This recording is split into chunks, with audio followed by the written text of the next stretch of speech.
गगन एक छोट्याशा साधारण गावात राहायचा. तो मेहनती आणि इमानदार होता, पण अजूनपर्यंत जीवनामध्ये काही खास नव्हतं केलं. गगन आणि चित्रा एक दुसऱ्यांशी खरं प्रेम करायचे. गगन एका मोठ्याशा झाडाच्या खाली बसलेला होता. तो आपल्या मोबाईलमध्ये काहीतरी कामात व्यस्त होता. तेवढ्यातच तिथे चित्रा येते. अरे चित्रा, तू? तुझ्या चेहऱ्यावरती हे असं उदासी का दिसत आहे? तुझे आई आणि वडील माझा हात मागण्यासाठी माझ्या घरी आलेले. त्यावेळेला तर माझ्या वडिलांनी इन्कार नाही केला, पण मला असं वाटतं की ते आपलं लग्न नाही होऊ देणार. पण असं का? तुला तर माहिती आहे ना, माझे वडील माझा हात त्याच मुलाला देणार ज्याच्याकडे खूप सारे पैसे असतील, ज्याचा काही मोठा व्यापार असेल. ह्याच्या आधी की माझे वडील माझं लग्न तुझ्याशी तोडून कुठे दुसरीकडे जोडून देतील, त्याच्या आधी तुला तुझ्या जीवनात काहीतरी करावं लागेल. एवढं बोलून चित्रा तिथून निघून जाते. गगन मोठ्या विचारात गुंतून जातो. काही दिवस असेच निघून जातात. गगन काहीतरी करण्यासाठी आपले हातपाय इथे तिथे मारायला लागतो. काही वेळानंतर चित्रा रडतच गगनकडे येते. चित्राला रडतच बघून गगन बोलतो, काय झालं चित्रा, तू रडत का आहेस? चित्रा रडतच बोलते, माझे वडील मुख्यांजवळ गेले होते. पण का? वडिलांना असं वाटतं की माझं लग्न त्या मुख्याच्या मुलाबरोबर होऊन जाऊ दे. पण तुझं जर नातं माझ्यासोबत जोडलं गेलंय, तर तुझे वडील त्या मुखियाजीकडे तुझा हात मागण्यासाठी परत का गेले असतील? मी वडिलांना सांगितलं होतं, पण वडिलांनी मला बोलले, जर गगननी काही दिवस काहीच नाही केलं तर माझं लग्न तुझ्याशी नाही, त्या मुख्याच्या मुलाबरोबर करून देणार. गगन, लवकरच काहीतरी करावं लागेल, नाहीतर माझं लग्न दुसरीकडे करून देतील. चित्रा, मला माहितीये की मी सरपंचासारख्या मुलासारखा श्रीमंत नाहीये, पण एवढ्या लवकर हे सगळं नाही होऊ शकत ना. काही पण कर, काहीतरी विचार कर, काही असा विचार कर ज्याने तू खूप लवकर कामयाबी हासिल करशील. गगन खूप मोठ्या विचारात निघून जातो. अचानकच त्याच्या डोळ्यामध्ये चमक येते. आयडिया! कसली आयडिया? मला माहितीये की शहरातले लोक पाणीपुरी खूप वेगळ्या प्रकारे बनवतात, आणि जर मी शहरातल्या सारखी पाणीपुरी गावात जर बनवून विकली तर मी खूप कमी वेळेमध्ये जास्त पैसा कमवायला लागेल. तुझी आयडिया तर चांगली आहे, मग वेळ नको घालवूस, लवकर सुरुवात कर. एवढं बोलूनच चित्रा तिथून निघून जाते. काही दिवसानंतर गगनने पाणीपुरीचा ठेला लावून पाणीपुरी विकायला सुरुवात केली. पण जो कोणी ग्राहक यायचा तो पाणीपुरी खाऊन काही न बोलता निघून जायचा. गगन निराश झाला. एक दिवस गगन ठेल्याजवळ उदास उभा होता. तेवढ्यातच चित्रा तिथे येते. वडील सांगत होते की तुझ्या पाणीपुरीला कोणी पसंत नाही करत आहे. हो, मला कळतच नाहीये. एवढी चांगली पाणीपुरी बनवत तर आहे, पण लोकांना पसंत का पडत नाहीये? तर मग पाणी बदल, मसाला बदल आणि कोशिश कर. चित्राच्या सुझावानंतर गगनने पाणी बदललं, मसाला बदलला, पण पाणीपुरी तरीही नाही चालली. शेवटी त्याने आपली पाणीपुरी चित्राला भरवली. गगन, तुझी पाणीपुरीमध्ये तर स्वादच नाही आहे. मला असं वाटतं की तुला या कामामध्ये कामयाबी नाही मिळणार. तुला कोणता अजून धंदा करावा लागेल. हे ऐकून गगन रागात होतो.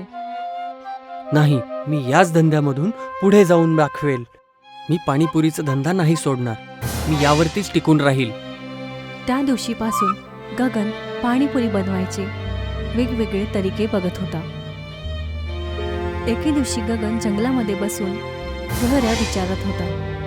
त्याच्या मनामध्ये एकच चिंता होती, जर त्याने लगेचच काही नाही केलं तर चित्रा नेहमीसाठी त्याच्यापासून लांब निघून जाईल. तेवढ्यातच तिथे एक साधू येऊन त्याच्या बाजूला बसतो.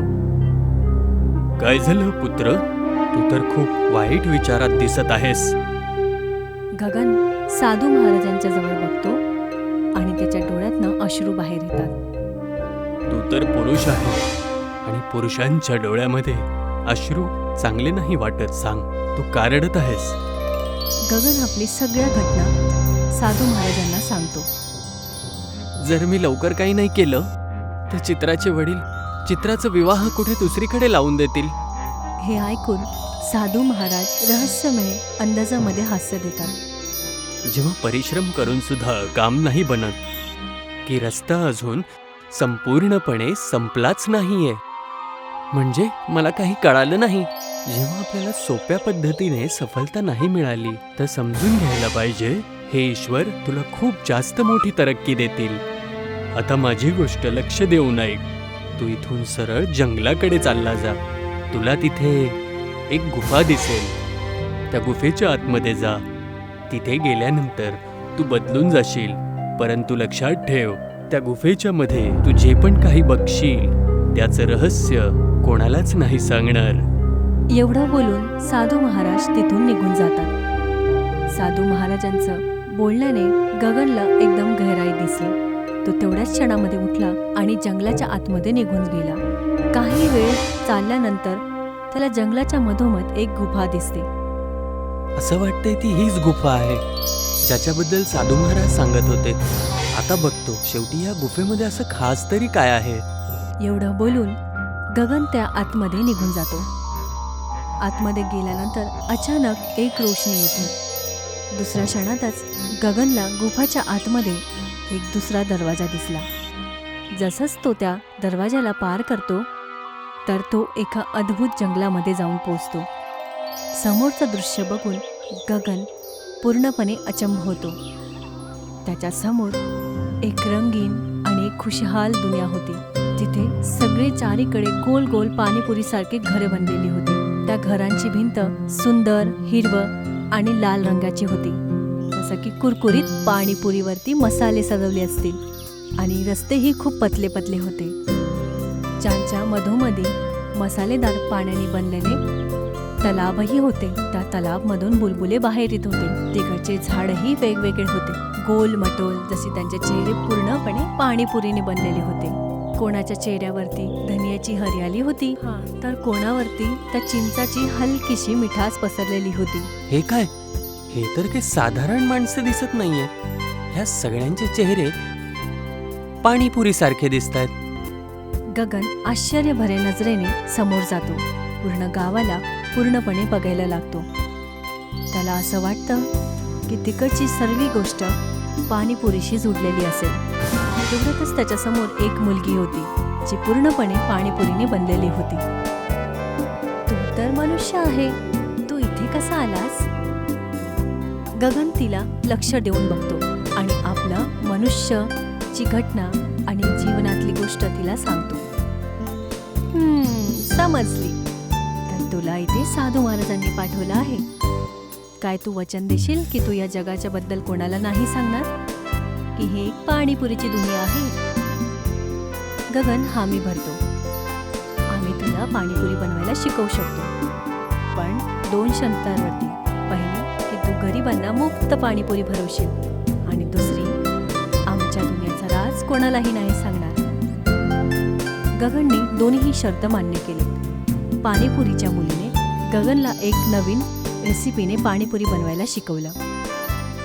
ते पाणी एक साधारण पाण्यासारखं नव्हतं. त्याच्यामध्ये मसाल्यांचं बरोबर संतुलन होतं. ना जादा गोड, ना जास्त तिखा आणि ना जास्त खारट. गगन काही दिवस तिथेच राहिला. त्याने पाणीपुरी बनवायचे प्रत्येक छोट्या मोठ्या गोष्टी शिकल्या आणि शेवटी गगनने पाणीपुरी बनवून पाणीपुरीच्या मुलीला दिलं.